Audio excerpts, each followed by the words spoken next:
Welcome to the Equipping Leaders Podcast Leader Study Series. I'm Natasha, a leader development professional and overall leadership enthusiast. And I'm Corey, a program manager and an emerging people leader, thus a leadership enthusiast.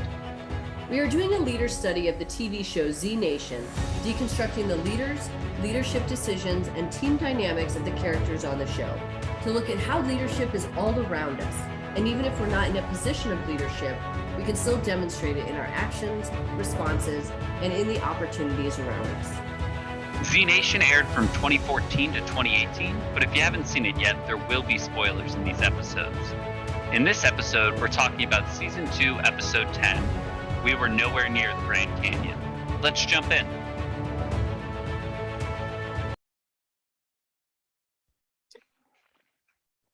We're at a point in the series now where as Warren and her team are continuing to move west, they get to encounter all these different types of groups and types of people. And it's interesting because at the end of our last episode, you had mentioned that are they really a good team if they're leaving things worse than they found it? Because their internal credo seems to be that we help people, like that's what we do.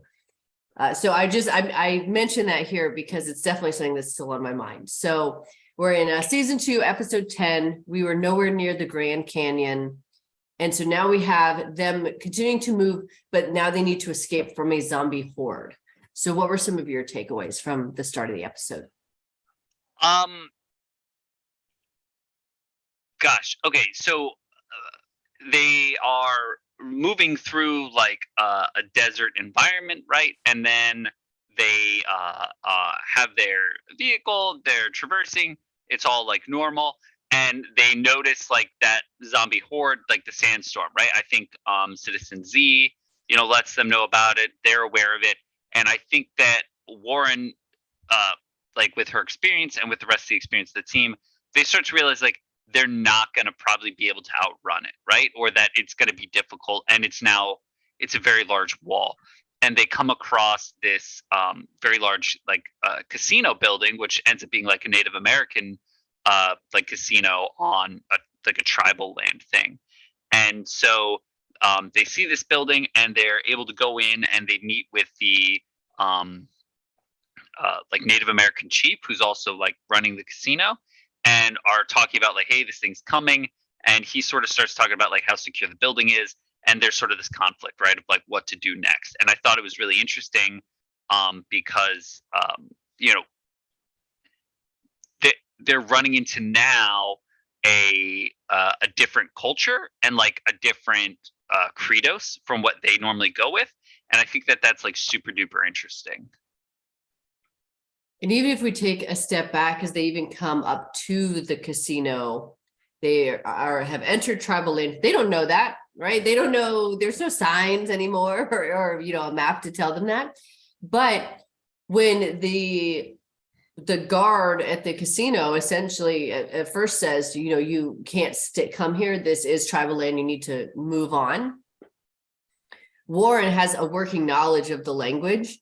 And so what she does is she uses that as an entry point and then provides the knowledge as to why they need their help, right? So it's like, she greets them and then she provides the proof that the zombie horde is coming. She says, I know you don't believe these things, but let me show you, right? So she actually gives them this irrefutable proof to be like, this is why you can trust us. So it's interesting because like in other groups that we see them interact with, the way that they just come together, the way the groups meet and those kind of initial things are also different. But it's almost like this was something so based in the base instinct to survive and realizing they couldn't escape this horde that they needed to be like, you got it. This is but like, let me prove to you why this is a necessity right now. That's a really interesting point too, because I think that there's that commonality of like living versus dead, that like it doesn't matter whether the groups disagree on everything, that is a common thread, that it is better to be alive than to be a zombie. And like even when there's like fights and stuff like that and they're fighting each other, like physically fighting, I think it's really interesting that a lot of times they take a pause from that physical fight to kill the zombies and then come back to fighting each other again. And so I think that that's really interesting. But then you have Doc and 10K who went to go like do security or try to find a different route or monitor Higher things. ground. Yeah, higher ground. That's it. Yep. And they run into. I swear to God, I've seen this show. But they they run into the same group with different ideals, right? So you run into a fracture within that organization, and I think that that is a super interesting interaction because I want to hear like what are your thoughts about you have a well-established leader within the group, you have somebody else who comes up and says, hey, I think we should be doing things this way, and I don't think it's 50-50, but for the sake of simplicity the group splits in half essentially, so half stay with the old and then half go with the new. So like what are your thoughts on that? So yeah, I think it again, also, I think that is interesting because I think that's also like indicative of generational cycles that you think things should be done a different way. So you have Dan Firecloud, who's the chief of the tribe, the CEO of the casino, and very established, right? And then his son, Red Hawk, I think was his name, or also Gordon, as the sister called him, which he said, stop calling me that. But, and then you have this person who's like, I know, like, I understand what my father is doing. I don't agree that that's the way that we should do it. I think we should do it a different way. So it wasn't even like that they were at odds in how they should move forward and how they should kind of live. But it wasn't necessarily like bad blood. It was just this acceptance of we need to go these separate ways. And I bring up the generational thing because I think that that's really normal to want to separate from things that you maybe grew up with that you didn't agree with or that you thought there could be a better way. There's absolutely an opportunity to make a better way. And in this instance, in making that better way, he also, in that split, Red Hawk was the de facto leader in that situation. One of the other things I thought was like interesting, and maybe this is being younger myself, right? And it's my interpretation, and this is just my interpretation of the show, is you had the father, the older generation embracing the new, right? Like a casino is filled with like, flashing lights, computers. It's a big concrete, like, multi-story structure. It has security, technology, all of that. Then you had the younger generation saying like, we need to embrace like more of a natural like lifestyle, like stuff that we have done in the past. So it's like, that was where I thought it was interesting. Cause if you told me that these two were in conflict and going the other way, I, with my own biases, would have said, oh, the father was the one who would have wanted to like go back into living into the woods and living more naturally, and the son would have embraced the future.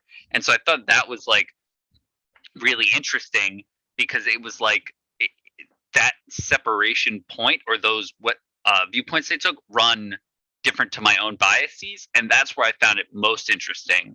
To me is how that divide happened. I think that we're seeing now generations, the millennials, the Gen Zs, probably even the Gen As, are more interested in, cool, we built this thing and this thing doesn't work, right? This capitalist society or these big structures, these big monopoly, like it's not working. It's not working for the planet. It's not working for the majority of the population. So how do we dismantle those things? So I saw it as like, let's get back to like what's actually important, what's actually valuable here. And I don't even want to say like older, younger generation thing. I think that's really cyclical. Because I mean, just not only with economies, but also with generations where it's like, we need to get back to, helping the planet, more equality or more equity, I should say, among people, making sure people are taken care of. And then once that's kind of stabilized, then it kind of shifts back into, now, how do we build on this? And then essentially we build too much, and then we have to course correct. But I think that if you even look back, traditionalists and before, there is this cyclical thing of that, where it's like more consuming, less consuming. And it's almost like every few generations, there's a trade-off. Yeah, that's a really great point too. Because then there's like the next two things, like my two favorite things. Well, first one is the idea that capitalism is not working is one person's opinion on the podcast. Just want to throw that out there. But then, uh, unrelated, right? Just a Mhm. side note, a little bit of put a little asterisk star down in the comment description section. But the other thing that I really love about this episode is the team all meets their doppelganger in this other culture, right? So Mhm. Doc meets the medicine woman, Addie meets the guy working on the radio. So like they're like a techie type person. Um, 10K meets sort of like a pseudo warrior figure. Like they all meet, go off, and have like these really great like informational exchanges in their particular like subclass. And I think that's really cool, and I think that talks about like the collaboration piece, and then also like getting your team. And obviously Warren did not do this on purpose as a leader, right? They just happened to come across it. But I think when you look at within an organization as a leader, sometimes those like field trips or those conferences or events, like where people, oh, it's a waste of money, right? You only want to go to that conference so you can get a hotel room and get, use your corporate travel card and that kind of thing. And I think that there's a lot of power in meeting the same but different, right? So meeting your peers and hearing how they do things and hearing their interpretations of things, I think that's really powerful for an organization. It makes me sad that you're in an organization where instead of them thinking about collaboration, their first thing is that people are trying to like screw them over with like wanting to go to events. We could put a pin in that though. We'll address that offline. No, I agree. I think that, yeah, there is that like someone else who does something very similar to you, but does it in a really different environment, in a really different way. The things you can learn from each other and just the strength of the relationship that is built. And like I don't want to get too far ahead, but I will say like something that happens closer to the end is there's this exchange of gifts, right? Which has not happened with any other group. And so part of it is probably cultural for the tribal folks, but also it's like there's a back and forth with that. So I think that was really interesting too, where it's like when you kind of meet other people who are very similar to you, there is this connection. You want them to remember you, you want to remember them. And so there can be these tokens that are exchanged. So yeah, I completely agree.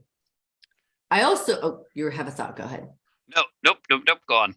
I also thought the initial interactions between Warren and Vasquez and when they met Dan Firecloud versus when Doc and 10K met Red Hawk, dichotically different, right? Yeah. For just Dan Firecloud, just being that chief, that CEO, more professional maturity, more wisdom, not so quick to jump to like everyone's the enemy or a potential danger.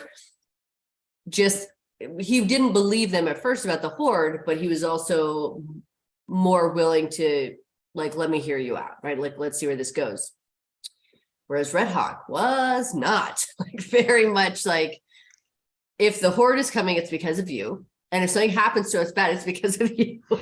And so just I think that like with that though, like when we see that in other places, it is this piece of like professional maturity that people lack.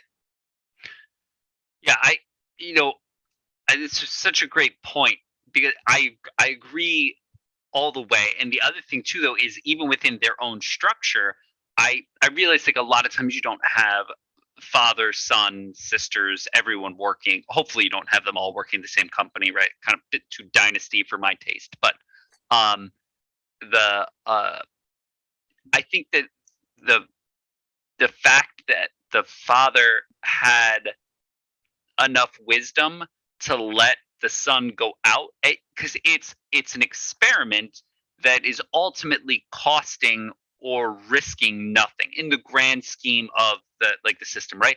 That like giant hardened structure is still going to be there. They can go out, they can try this thing, and I think it's also like if it ends up being better, like nobody loses, right? And I think that there's like a lot of trust, faith, and wisdom, and like respect that goes into letting someone go out and try something that's completely different to you, right? Especially when it's, like I said, it's really not affecting anyone's lives. They have like really good warriors. They have that big cliffside that they say the zombies can't climb up. So it's like they're in a secure position. So why not, right? Why not try that experiment? And like, you're not creating an argument by saying no, you're just letting them go out and do that. And I realized there was some family drama associated, but in the general, I think that's pretty interesting as well. I think it's interesting, that perspective of the chief having let his son like go and experiment. Yeah. Because I guess I didn't view it that way, but I appreciate the perspective, because sometimes we have people, or we let people go off on their own projects and do their own things, knowing that there's still a place for them back at the main project or the main organization. And so I think that's like a super valid point. I think I also viewed it as somebody just saying like, I don't agree with this and I'm leaving, and I don't care if you like it. Like, it's not like we're not on the same team, per se anymore. So I appreciate that perspective, because I think that that's something that, like you said, it was in what we like in business, we just call that like a low risk environment. They were essentially safe. They had the resources they needed. They knew how to get the resources they needed. And he also knew that his kids were together, right? Because there was the chief's daughter, and then who didn't have a name on the show, but and then the son, Red Hawk. So also knowing that they were together and probably knowing how different they were gave him that added measure of knowing that they were going to be okay. Yeah, I like I said, it was like R&D, you know what I mean? He was spending some extra resources on R&D, and that was, that's sometimes it makes people happy. And I think that was the key thing for me there. But yeah, you do bring up the good point about the original interactions between, both sort of groups being drastically different as far as like who is the problem. This was like global versus local, you know what I mean? Like, zombies are affecting everyone. It's regardless of demographic, you can either be a zombie or be attacked by a zombie type thing. And so I think that was also really interesting too, was like just kind of seeing the holistic picture. Was very interesting, right? And how people came into that. So yeah, I really enjoyed it. I also really enjoyed the so like, obviously, I mean, we haven't talked about him a lot yet, but Citizen Z is kind of still not doing great. All of his security, so to speak, is gone. There's zombies in his like main working living space that used to be zombie free. And I think you've noticed a lot less interaction with him, because, and I don't think we talked about it before either, but when those nukes went off a while ago, that like obviously destroyed a lot of his equipment and stuff and a lot of his resources. So like, he's still very valuable to the team. He still believes in the mission, all of that. But like, the value that he can provide at this point is really degraded. And I think he's struck with this conflict now where the location he's at is no longer safe. I think he's starting to get a little like lonely as well, like starting to feel more isolated because he can't reach out to the team as easily. He's not be able to provide them with as much data, so they're not looking to him for as much data. And I think that isolation piece is starting to like get to him a little bit. So I think that's a really interesting, is an interesting member of the team who's not really being referenced right now. I disagree. I would say that, yeah, the interactions have been less, but that's just because his resources are in fact degraded, but he still finds ways to communicate with the team when he does the Morse code that absolutely, and yeah. the tribal guy are able to find. And yeah, I think it's just that now it's like you said, he's not in a secure location anymore. So he needs to communicate, but he has degraded equipment and he needs to fight off zombies to stay alive. And he's also fighting the cold, right? Because he's, in the Arctic. And so there's that, but there's a part in this one where he calls for help and Warren talks them through how to fire the AT-4 anti-tank missile launcher. And I think that that is such a cool scene, because he's just like, it's just that piece of like, I need help. I don't know who knows this. Let me reach out to the team. And then that team member who comes back, judgment free, right? Like, here's how you do it. Do you have it in front of you? Locate this, do this, do this, do this. And then when it didn't work, he was like, and he told her that she was troubleshooting, right? She immediately jumped in. And then when we kind of, as he's working through that, and then we hear this explosion, we're not sure what happens. And then we hear him and he's like, that he had killed that zombie, just the relief on everyone's face. But what I loved about that was, it was like he reached out for help and she grabbed onto him as much as you can virtually, and did not let go until that situation was resolved. That's a very good point. I think I forgot about that scene. I blanked it from my memory because it broke all realism for me, because you learn how to fire an AT-4 in basic training. So it's like, yeah, there wasn't a lot of research done at that point in the show. But I will circle back. The key thing you said there is no judgment, right? Like that. And to my point, he learned how to do this already, or he should have, right? She knew that too, because she was also in the military. No judgment, right? Let me remind you, let me refresh you. Let's get through this. Let's solve this problem. And I think that I've run into that situation more, I think, or I have personally, where there are things I knew how to do. There are things I should know how to do. And sometimes your brain blanks on it. And, like I've worked with people where they help you out. They're no problems, right? It's like it never happened. I've also worked with people who also like to take that as like a moment to rib a little bit. You know what I mean? Like, he doesn't know how to do this. Which, depending on the relationship is fine. And a lot of times that's what kind of personal relationship you have. But yeah, I think the power of her to not only do that, but she had a lot of like positive comments for him while they were going through that, right? Like, you can do this, stay calm. Like, she really helped helped him feel like he was more in control of the situation than he might have really been. And I think that empowers somebody to make better decisions. I agree and I disagree. So the other thing too, though, is that like, okay. This is fun. I think that there's that element of if you don't do something regularly, there is no expectation that you should remember it. You being showed something one time in basic training does not make you an expert or able to do that at all. Also, we don't know this yet, but he didn't go to basic training, right? Like, we find that out in the day one, or like we find that out a few episodes from now, but he's not a regular soldier, right? He was recruited by the NSA for a specific task. So there's also that but like, let's say from Warren's perspective, she didn't necessarily know that. She knew there was this person who at one point was in uniform communicating. And so she could have made the assumption that he had learned this at some point. But I think that I only bring that up to bring up the point that, like, even those two people seem to be like, have this shared knowledge, this shared education or training. It does not mean that it's actually accurate. And that's why, like, when we come at things, like, I know you said that, sometimes people can like tease other people or whatever about that. I always think that's the wrong thing to do. Just explaining it like judgment free, like, this is what that is, because I don't remember every single thing that was ever taught to me in college or in the military or anything like that. And in a situation where I ask for help, if someone is then like just going to joke about it, guess who's not asking for help, or I'm not going to ask that person for help. And so for some people, it may turn them off to asking for anybody for help ever again. And then you just have somebody who lies or fakes their way to mediocrity. Well, I'm feeling personally attacked right now. No,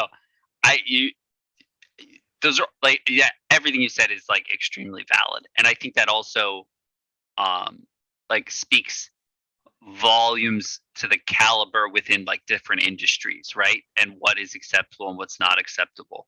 But one of the other things that I also think was really, really interesting or cool about when Warren did talk him through and when he did kill that zombie like you had said, where everybody was relieved, but like also everybody celebrated. And that was not just on the like Operation Bite Mark team.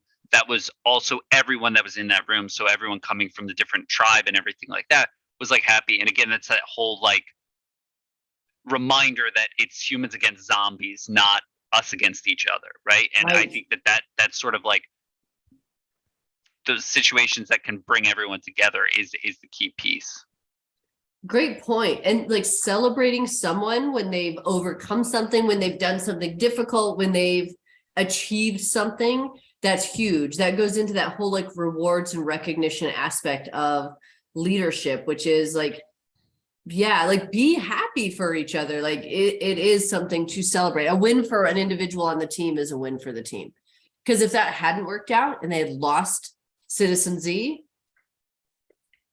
that's almost as bad as losing Murphy. For Yeah. them. Oh. No, So then good point. we get to, oh, go ahead. No, yeah, good point. Sorry. Okay. I was So then thinking. we get to a point where the horde is getting closer and Dan Firecloud, the chief and CEO, and they're at the casino, he says he's going to stay there. He's going to stay in place. This is something that him and his wife built. He's going to quote unquote go down with the ship. And he did, though, encourage others. He wasn't like, and stay with me. He was like, no, this is my decision. You should seek higher ground. Right. And then he encouraged the people who were there because his daughter, the chief's daughter, was there, having come from the folks who were at the higher ground. When she came there, kind of telling him what was going on with them. And he told the people there, he said, you know her and you can trust her. So go with her. Do not stay here with me. And I thought that that was also, it's kind of like we've been talking about this thing where like with Warren and Addie, where you have like this, like, I'm going to defer to this person. I'm going to defer to this person so that if I'm not here, you know who has answers. And I thought that that was a really cool passing of the torch where he was like, you can trust her. And let me tell you why. She knows you, right? She knows about all these different things. So you can follow her. And then their trust in him, then you get that transitive trust that can occur there if they're not fully there. Yeah, I'd not forgotten, but I failed to like he chose to stay there because it was something that he and his wife built. And I respect that, but I also think like kind of irresponsible if you're the leader and you're just like, no, I'm gonna stay here and just collapse in this building. You all can figure it out on your own. You got these people, they're good enough for you. So it's like that's yeah, I don't know. I get, no different than a CEO leaving a company to go to a different company. You know what I mean? And be like, you guys all, these new people are gonna help you out. So like you said, I guess the transitive like trust and that piece definitely comes into play. But it's just like, boy, oh boy, that's a lot of faith in people to be able to keep the reins going. So interesting. Well, I think too, what you bring up too, I think is this piece of just because people trust you and they follow you doesn't mean you have to stay there forever. And I think a lot of people get stuck in that where they're like, well, I'm here and these people trust me. So I don't want to move forward. I don't want to keep fighting. I don't want to keep acquiring businesses and build. I don't want to do those things, but I'll do it because these people trust me and they like, and so it's like, then you get these people who aren't as passionate about it when it's like, when people are done, like, let them be done. And so with this, I really saw it as that piece where he's like, I don't want to rebuild something else, right? I'm not interested in continuing to do this. I've had enough. So I really view it more as like that, like not leaving to go to another company, but like, I need to retire. Like I'm done playing this game, fighting this fight, running this race. I'm done with all of that. And I think that oftentimes just because of how Western society is, maybe other societies, but I can only speak to a Western, that it's like, no, you get on that treadmill and you stay there until the day you die. And don't you dare think about getting off or slowing down for even a single minute. And so I think for me, it was like, I also felt that relief for him in that, to be like, yeah, you can, when you decide it's done, it's done.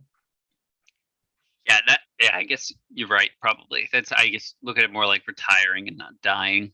If you slight reframe and it all makes sense. But so so he, that casino collapses. He they run off. They have that zombie horde that they're still facing. The area that they thought was secure wasn't as secure, and then they all come up with this plan, I think, to redirect the zombies. And like Murphy is opposed to that. And with you as a Murphy sympathizer, I would love to hear your thoughts and comments on that whole, like, kind of the end of the episode there situation. I want to get to that because I too have thoughts. But before that, when they rejoin, so now we are leaving. So Dan Firecloud, he's decided to stay. He is retired, right? Retired from life. That's what he has chosen. Now the sister comes back. She's got everybody with her to include Warren's team. And when she goes to approach her brother, she tells him the casino's gone, dad is gone, like all of that's gone. And he says, oh, he was stubborn till the end. And she says something that I think is super important there. She says, just like you, but you can't be not anymore. And what I think was so interesting, because then in that moment, it was like this grief, this understanding, this assumption of responsibility now, this stepping into kind of that next phase of becoming or phase of unfolding or whatever people want to call it. And he kind of like nodded in knowing agreement and then willingly accepted the rest of Warren's team and apologized to Doc and 10K. And so I just think it's one of those things where it's like the gravity of the moment sometimes can really change a person. So when people think people don't change or, oh, this person's always been this way, a catalyst will happen and it can change them. It can also not change them. But in his case, he really saw that it was like, okay, maybe some of these things that maybe this approach was childish. And now I need to think bigger. Not necessarily I need to think like my dad would, but I need to think more globally. I need to actually, what is the next thing? I can't just be so full of anger all the time that's the approach. So I'll start. I haven't answered your question yet, but I want to stop there in case you had any thoughts. No, I admittedly didn't. That's such a good point. I viewed that as like a family interaction and not as like I failed to put like my leadership lens on in that scene. I guess that sounded so childish, but like I failed to look at that. That's a very good point. Like that is a huge growth point, and that, like you said, like the gravity of the situation can really affect the outcome. Because if she would have said, like kind of grow up to him any other time, but with the fact that the casino's gone, that safety net, right, that big hardened structure, I'm sure it had food and supplies and everything else, like that's gone now, right? So like that whole safety net is gone. It's up to you. That obviously can affect the way that you're going to react to a request like that. And I didn't really even think about it like that. So now we obviously Warren and all them, Red Hawk has accepted them in there, and they realize, they need to make this plan because what they thought was safe, we've got these zombies that can get into the area where they thought they couldn't get either by climbing, jumping, flying, whatever it is that they're doing. And so they need to come up with this plan to divert. And what I really liked was Red Hawk and Warren, they got on the same page and they got there fast. Probably because there was physical impending danger right around them. So there was no time to be like, I'm in charge. No, I'm in charge. It was more like, how do we do this? And here's a piece too that I really loved, that sometimes you think, who do we have as the leaders right now? We have Warren, Vasquez, and Addie, I would say, are kind of like de facto leaders. And then you have Red Hawk and his sister. And who comes up with the plan is Doc, right? So it's like that whole piece of like, why do you listen to everybody in the group? Because you never know who's going to have the idea or just say so. Because he was like, are zombies as dumb as buffalo, right? And that was just the thought. And so it was like, and then from there emerged this plan. And so like that whole, like, you don't need to give everybody a vote or a veto, but if you can give people a voice, it can actually make whatever your plan is better or change the trajectory in a way that's actually going to be successful. Yeah, I love that. And I also love that Doc is the important thing to me there too is that because he's had that interaction with another team that or a similar work role that approaches things from a different way, he was able to take his own experiences, new learned experiences, almost shared experiences, and bring forward that great plan too. And I just thought that was really neat because that wasn't like that. Also, it was like his remembrance, but it like wasn't his idea, so to speak. And I thought that that was like really really cool that he was wise enough and um, had that knowledge now to be able to bring forward a very successful idea. Yeah. And then even as they're setting up that diversion, I loved that like they showed each person and kind of like their role in setting this up, right? So it was like, now we have this plan, now go execute the plan. And then they just executed the plan. So I thought that was just a very cool scene. It probably lasted 30 seconds, but I just loved that it was like, Addie and Vasquez or, like laying down the fuel, somebody starting the fire, like it was just all very cool. And then we come back to your question, which is about Murphy and his feelings about the zombie horde. So obviously he tries to stop the zombies from going into the Grand Canyon. He is also able to really feel that what they're feeling. He understands that they are probably more sentient than people are giving them credit for. And so, so then they have to like pull him back to stop him from jumping into the Grand Canyon, probably himself, but also to stop him from trying to help the zombies and endangering them. And so I think there's a really pivotal moment when he is in the van and Warren goes to talk to him. And he's very upset, obviously. And he's like, you didn't have to kill them. And so I think that, with her response of, yes, we did. And then she really tried to, I think probably for one of the first times, talk to him let me explain why this is so important to you and to us, right? That it's like, one of these days you're going to have to choose whether you're more zombie or more human. And when you do, think about who's trying to keep you alive, right? So she tried to give him this like other perspective. And then like very kindly, she like wipes a tear from his face, right? Just, it's a very like kind moment. And so, so as a Murphy sympathizer, I feel like there are just those team members who you're like, why do you care about this? Like this thing, to the rest of us, this doesn't matter. But to that one person, it really matters. So again, it's just that like being open to that other perspective of, how do we let this person be heard? Again, it could kind of going back to the Doc thing. It could make this better. And then sometimes you just have people who like, it's always going to be a fight to keep them on board, right? To keep them focused on what you need them to be focused on. And again, it's another task of leadership. He is the mission, but he also brings something unique to the group. And so some people, though, no matter how many times you tell them that, they're not ever going to be able to be a proactive member of the team, just due to a bunch of things, right? They just need more reps with you as their leader to understand that they can trust you and show up. So so those are my thoughts. That was a lot, but it's I thought the moment between him and Warren was a really good turning point for the two of them too, because normally she was just like, got it, mission, right? Even when they were on top of that building right before he jumped, she's like, nope, I don't get tired of saying this. This is what's important. And I think in that moment, she leveled with him a little bit better than she had in the past. Yeah, okay.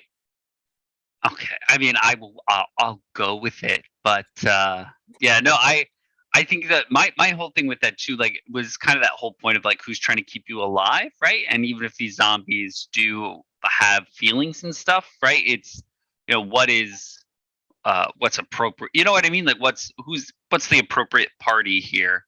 And I thought that was interesting. I realized too now that I think we skipped over the gift exchange piece, because one of the things that I thought was really interesting about the gift exchange that they did at the end there was, it was all very cool, right? And like that exchange was neat. But I think when the gentleman that Addie was working with on the radio equipment was like, did I, she had said like, I think you helped save the world earlier.